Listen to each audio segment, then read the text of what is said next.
Salut les amis et bienvenue sur cette nouvelle vidéo. Aujourd'hui particulièrement, nous allons parler des erreurs que font la plupart des étudiants quand ils arrivent pour la première fois en Italie pour étudier. Ces erreurs ne sont pas commises uniquement par ceux qui viennent en Italie, mais par plusieurs autres étudiants qui vont dans d'autres pays pour pouvoir faire des études. Mais puisque nous parlons ici des études en Italie, nous allons vous expliquer en gros pour que même celui qui suit la vidéo étant dans un autre pays ayant des objectifs des études puisse également respecter les conseils qui sont donnés par rapport à ces erreurs pour pouvoir réussir. Sans toutefois tarder, nous allons pouvoir débuter juste après le générique.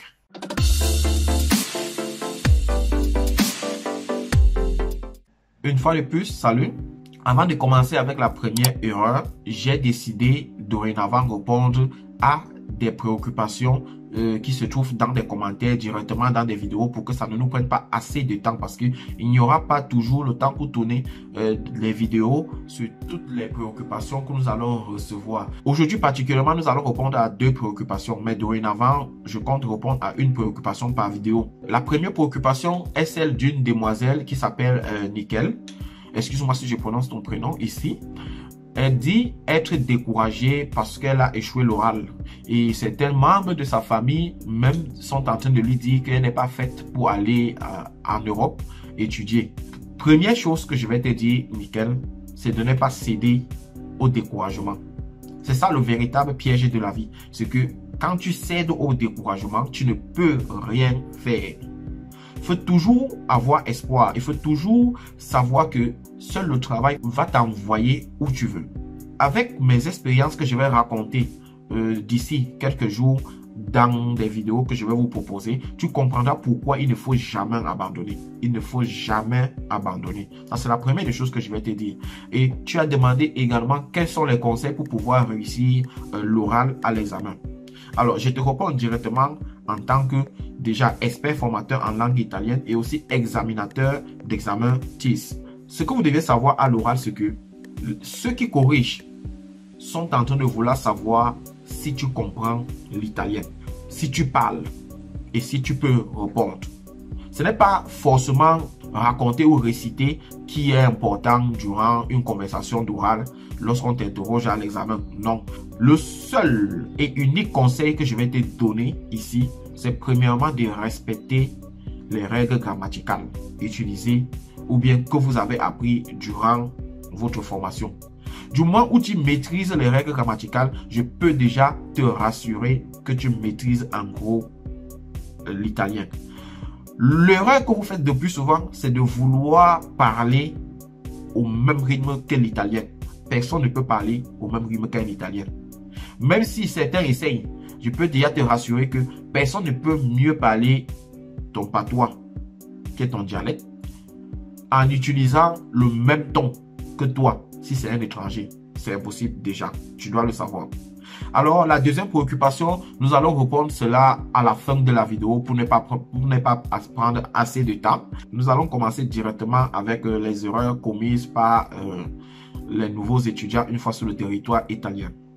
La toute première erreur, c'est que quand nous arrivons en Europe, nous voulons tout convertir en notre monnaie locale. Chers amis, si nous venons par exemple du Cameroun, évitons de tout convertir en francs CFA.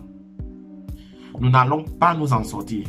Sachez que vous trouvez dorénavant dans un nouveau monde, avec une nouvelle culture, avec une nouvelle manière de penser, avec un nouveau pouvoir d'achat et un nouveau rythme de vie. Vous ne pouvez pas comparer l'Afrique et l'Europe. Vous ne pouvez pas être en train de convertir le franc chaque fois que vous voyez un prix sur une marchandise ou bien qu'on vous donne un prix pour un service, vous convertissez toujours en francs CFA. C'est une erreur fatale.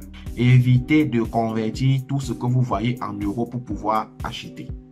Ça, c'était la première erreur. La deuxième erreur, les amis, c'est d'utiliser l'argent de la bourse qu'on vous donne le plus souvent pour envoyer au pays. Je sais que la plupart des étudiants qui se retrouvent en Europe veulent montrer qu'ils sont arrivés en Europe Oui, c'est vrai, vous êtes arrivé en Europe, mais sachez que vous avez des responsabilités face à votre cursus académique. Et vouloir directement envoyer votre argent de bourse au pays, c'est une erreur également fatale. Je sais parfois que ce n'est pas de votre faute, c'est à cause des pressions que vous vivez, parce que des familles, certains parents et même des frères, une fois que vous vous retrouvez sur le territoire italien, se disent que vous êtes arrivé où il y a un arbre d'argent. Évitons de faire cela. Les étudiants, sachez que quand les Italiens vous donnent la bourse à l'université, c'est pour vous permettre de fréquenter sans vivre le stress. C'est pour vous permettre de fréquenter dans de très bonnes conditions. Et une fois que vous envoyez cet argent de bourse au pays pour pouvoir montrer, faire des petits cadeaux, montrer que vous êtes arrivé, c'est une erreur fatale. Je ne dis pas que vous ne pouvez pas aider. Vous pouvez aider lorsque vous avez un problème vraiment qui est, je peux dire, un problème crucial, un problème qui peut emporter la tête de quelqu'un, comme on dit généralement chez nous. Mais évitons de faire l'erreur que chaque fois on récupère notre argent de bourse, on transfère au pays pour montrer qu'on a commencé à toucher de l'argent. C'est une erreur. Tu peux vouloir aider, mais la personne qui reçoit parfois l'argent ne voit pas ça comme une aide. Voit peut-être comme si tu as déjà l'arbre de l'argent. Et c'est l'erreur que nous faisons le plus souvent. La troisième erreur, les amis, c'est qu'une fois sur le territoire italien, les nouveaux veulent très souvent imiter les anciens qui sont déjà là. Sachez une chose, c'est que ceux qui sont anciens ici, si vous les voyez faire du shopping, dans la plupart des cas, ce sont des gens qui ont des économies. Ils ont eu à travailler pendant les vacances pour pouvoir avoir quelques économies. Mais vous qui arrivez nouvellement, vous les voyez mener une certaine vie, entre guillemets, grande vie. Vous voulez entrer directement dans leur couloir. Les amis, vous n'allez pas vous en sortir. Cessez de vouloir toujours faire comme ce que vous trouvez. Je préfère à la base vous arriver, rester dans une attitude du genre, vous n'avez rien. Vous êtes là pour vous cherchez à comprendre le système. Évitez de faire les dépenses au même rythme que les anciens. Les anciens qui sont déjà là, d'autres ont même déjà raté leur parcours et veulent le plus souvent entraîner les nouveaux. Certains nouveaux, quand ils arrivent, veulent chercher à mener également cette grande vie entre guillemets, et ça leur coûte énormément cher durant leur parcours académique sur le territoire italien. Pendant que j'y pense, il y a également une erreur qui me vient à l'instant dans la tête.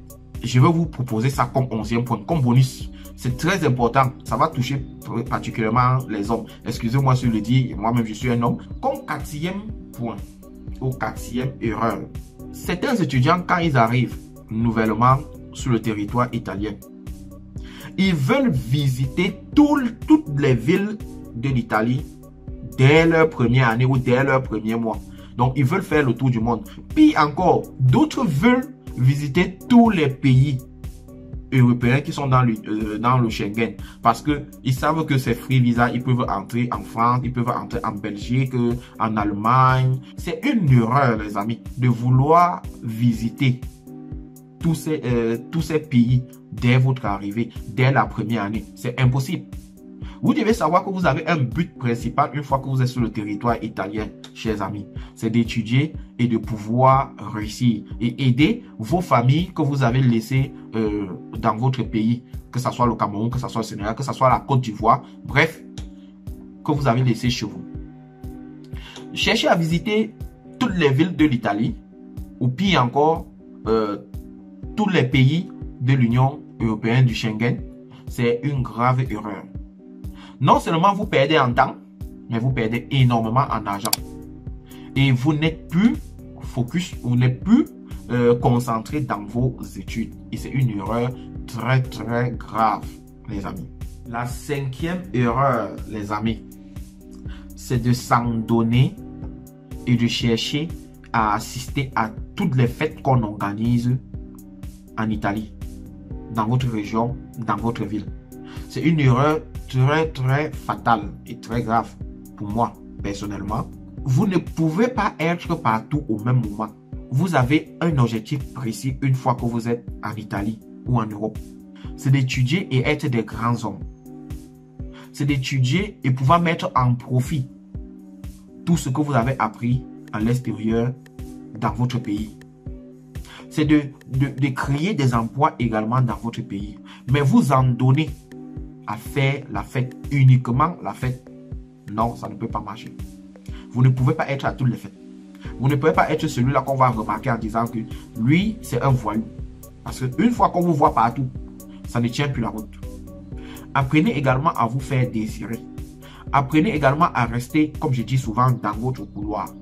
Vous n'avez pas la même vie, vous n'avez pas le même parcours avec ceux qui sont également en Italie. Parce que c'est ça, c'est également un très grand piège de vous en donner au fait. Je ne dis pas de ne pas aller au fait, je ne dis pas de ne pas déstresser, non. Mais c'est de chercher à être au courant de toutes les fêtes qui sont dans votre ville ou dans votre région pour y assister. La 6e erreur, c'est de ne pas étudier et ne pas maintenir la bourse. Parce que si tu n'étudies pas, tu ne dois pas donner les crédits qu'on te demande. Parce que vous savez déjà que c'est tout un calvaire pour avoir la bourse. Toute une procédure pour avoir la bourse une fois sur le territoire italien. Donc pour ceux qui ont manqué ma vidéo sur comment avoir une bourse à l'université en Italie, je vais vous mettre également le lien dans la barre de description pour que vous puissiez suivre et savoir comment vous pouvez avoir la bourse. Donc vous deviez tout faire pour maintenir cette bourse. Parce qu'une fois que vous n'avez pas, vous ne donnez pas les crédits demandés par l'organisme étatique qui gère les bourses, les amis, soyez-en sûrs, vous allez vous retrouver dans les vrais problèmes. Vous perdez la bourse, vous allez également rembourser cette bourse. Ils vont tout faire pour récupérer l'argent qu'ils vous ont remis ou bien tout ce qu'ils ont dépensé sur vous. Donc, vous deviez tout faire pour maintenir la bourse de la première année jusqu'à la fin de votre parcours académique. C'est également très bénéfique pour vous. Une fois qu'on se retrouve en Italie, on n'a plus le temps. On n'a plus le temps à beaucoup de choses. On doit se concentrer aux études et pouvoir maintenir la bourse et fréquenter dans de très bonnes conditions. La 7e erreur que commettent la plupart des nouveaux, c'est de se lancer à la recherche subite des jobs pour pouvoir avoir beaucoup d'argent. Déjà que vous fréquentez avec une bourse, si vous voulez avoir un job, comme je suis en train de le dire, cherchez à faire cela lorsque vous êtes en vacances. C'est plus bénéfique pour vous. Déjà, c'est une expérience que vous allez acquérir. Mais vous ne pouvez pas mélanger le job ou le travail et les études. Surtout pour vous qui avez un parcours bien tracé. Vous êtes là pour étudier et non pour travailler. Le travail viendra après les études. Quand vous vous lancez à la recherche des jobs et vous oubliez que vous avez déjà une bourse, soyez-en sûrs, vous ne pouvez pas mélanger le travail et les études au même moment. Même si certains y réussissent. Mais faites très attention, combien sur 10, combien sur 20, combien sur 100 peuvent faire cela. Je vous conseille cela. Restez dans votre petit couloir et faites vos études simplement. Contentez-vous de la bourse que vous recevez pour pouvoir vivre. Si vous avez des petits jobs, là, de temps en temps, peut-être d'1 heure, 2 heures, vous pouvez aller faire. Moi, je vous conseille également cela. Ça vous permet également de changer des idées. Pas de vous lancer à la recherche des jobs à tout prix et vivre plus tard le stress que plusieurs personnes vivent en Italie aujourd'hui, de ne pas avoir fini les études et se retrouver dans une situation où ils doivent tout faire pour survivre. Les amis, la recherche des jobs à tout prix peut vous faire perdre la bourse. Et comme j'ai toujours dit, qui perd la bourse en ce moment comprendra que l'Europe est très difficile. La 8e erreur que plusieurs étudiants également commettent, c'est de ne pas assez s'informer sur le système académique et sur comment maintenir une bourse. D'autres savent que oui, j'ai une bourse. Mais comment faire pour maintenir cette bourse? Quel est le système académique dans lequel je me trouve? Vous deviez vous informer une fois que vous êtes sur le territoire. Pour ceux qui ne savent pas comment maintenir une bourse, je vais également mettre dans la barre des descriptions une vidéo qui va vous montrer comment maintenir la bourse une fois que vous êtes sur le territoire italien. Mais, chers amis, cherchez également à vous informer sur le système académique de la ville, de la région et même du pays où vous vous trouvez. C'est très, très important. La 9e erreur, les amis, c'est de se tromper sur l'assurance à payer une fois sur le territoire italien et le faire 2 fois. Je m'explique. En Italie, vous deviez payer l'assurance chaque année en tant qu'étudiant. Et pour la plupart des assurances d'études, c'est de janvier à décembre.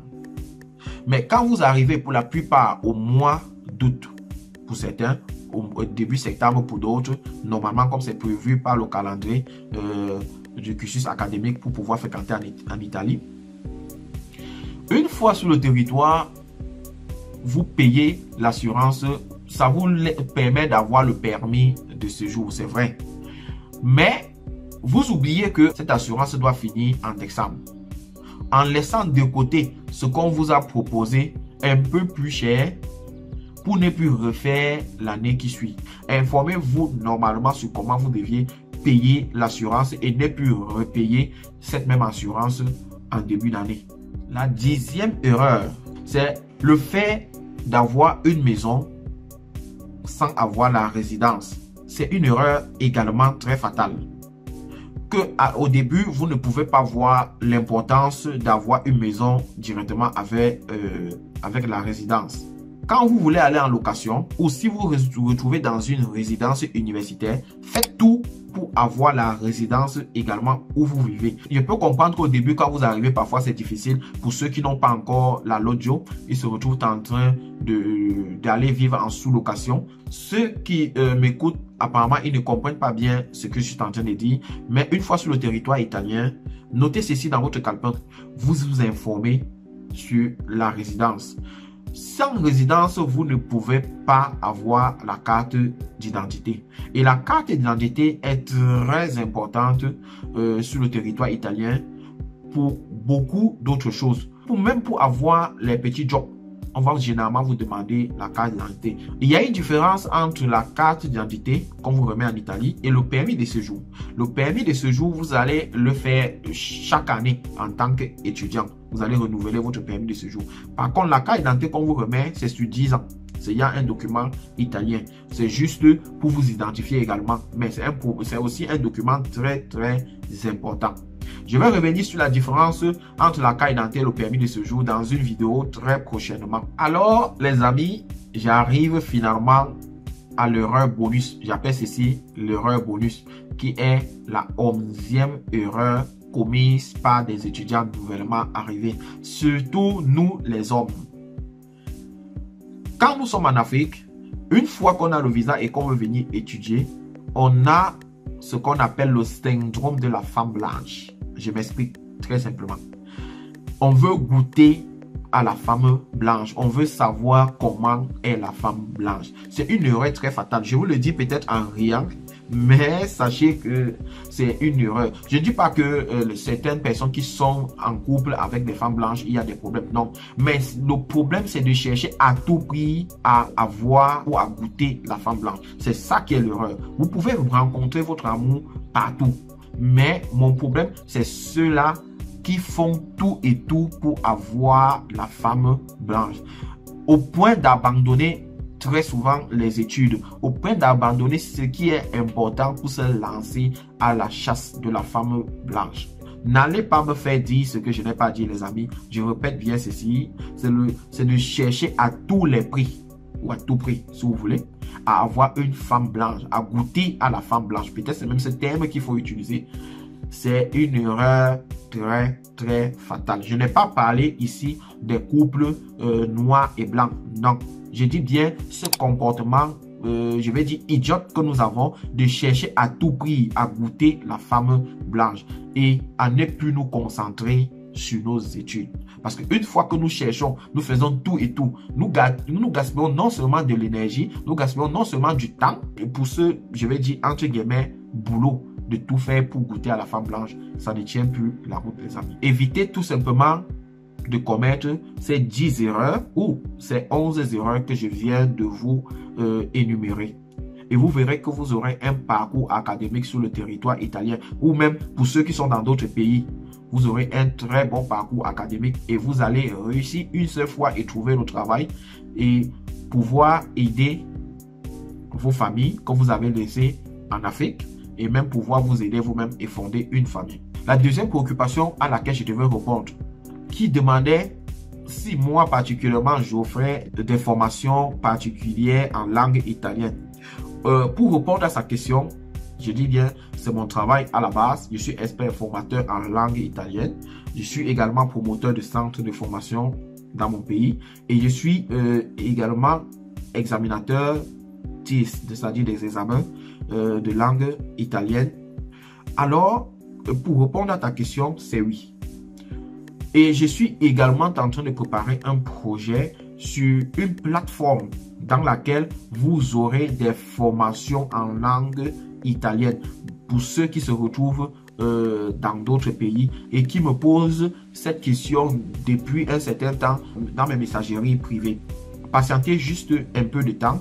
Quand la plateforme sera prête, je vais vous donner la possibilité de pouvoir y accéder et apprendre la langue italienne, peu importe où vous vous trouvez. Et pour ceux qui sont du côté du Cameroun, vous n'avez qu'à contacter la page de vos études en Italie ou la page du CPLI Cameroun, qui est Centre pour la promotion de la langue italienne, et suivre des cours en présentiel et pouvoir passer votre examen directement dans nos locaux et commencer votre procédure pour étudier dans une université italienne. Les amis, n'oubliez pas de laisser également en commentaire quelles sont les préoccupations que vous avez par rapport à la procédure ou bien de nous dire ce que vous aimeriez savoir en ce qui concerne les études une fois en Italie pour que je puisse de temps en temps vous donner des petites réponses dans mes vidéos et ne pas oublier peut-être de tourner une vidéo particulière dessus. Si cette vidéo vous a plu, vous a intéressé, n'oubliez pas de l'aimer, de partager avec ceux-là qui font la procédure pour aller étudier en Italie, de vous abonner si vous ne l'avez pas encore fait, de cliquer également sur la cloche de notification pour ne rien rater sur les prochaines vidéos que je vais publier. On se retrouve très prochainement. Ciao, ciao.